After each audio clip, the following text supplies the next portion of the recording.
Tonight, a former nurse found guilty of homicide for the accidental death of a patient due to a medical error. It's a scary place that we work in for a lot of reasons. The former nurse, Redonda Vaught, seen immediately after the verdict, surrounded by crying nurses outside a Tennessee courtroom. Vaught, guilty of criminally negligent homicide and gross neglect of an impaired adult. She pleaded not guilty to all charges. Nurses are outraged here. Many speaking out after the decision. I'm terrified that now I'm in a profession where, God forbid, I do make a mistake. The American Nursing Association saying it sets a dangerous precedent of criminalizing the honest reporting of mistakes, adding that some medical errors are inevitable.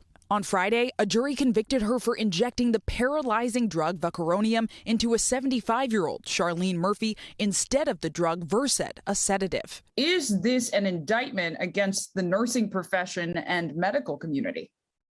No, absolutely not. I found out very quickly that this was not about a single mistake. The DA says there were at least 17 instances of, quote, gross neglect that led to Murphy's death. We had a jury trial. And on that jury were 2 health professionals, including a nurse. We don't prosecute nurses for making a mistake.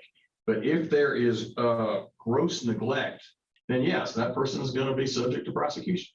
The AP reporting Vaught admitted to making several errors in court. Her lawyer, Peter Stryance, arguing Vanderbilt University Medical Center in Tennessee is partially responsible. Who is accountable and who is responsible in cases like this? There are really 2 kinds of errors that take place in healthcare. One are what I'll call culpable errors, meaning you're under the influence, you're not prepared. Then there are errors that happen because the system fails. Vaught's lawyer says the system did fail due to a practice of overriding the hospital's electronic medical cabinet to access the drugs. Vaught seen here furthering this claim last summer before the state's nursing board. Overriding was something we did as a part of our practice every day. According to the DA, the Vanderbilt University Medical Center negotiated an out-of-court settlement with Murphy's family. It also fired Vaught, who lost her nursing license and declined to comment when contacted by NBC. We've heard from a lot of medical practitioners who say this sets a dangerous precedent. Anyone who assumes a duty of care over another person will be subject to prosecution if they cause harm due to gross neglect. That's not a precedent, that's the law.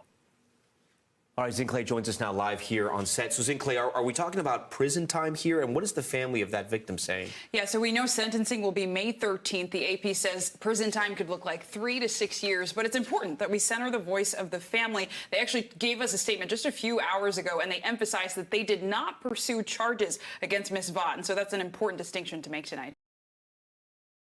Thanks for watching our YouTube channel. Follow today's top stories and breaking news by downloading the NBC News app.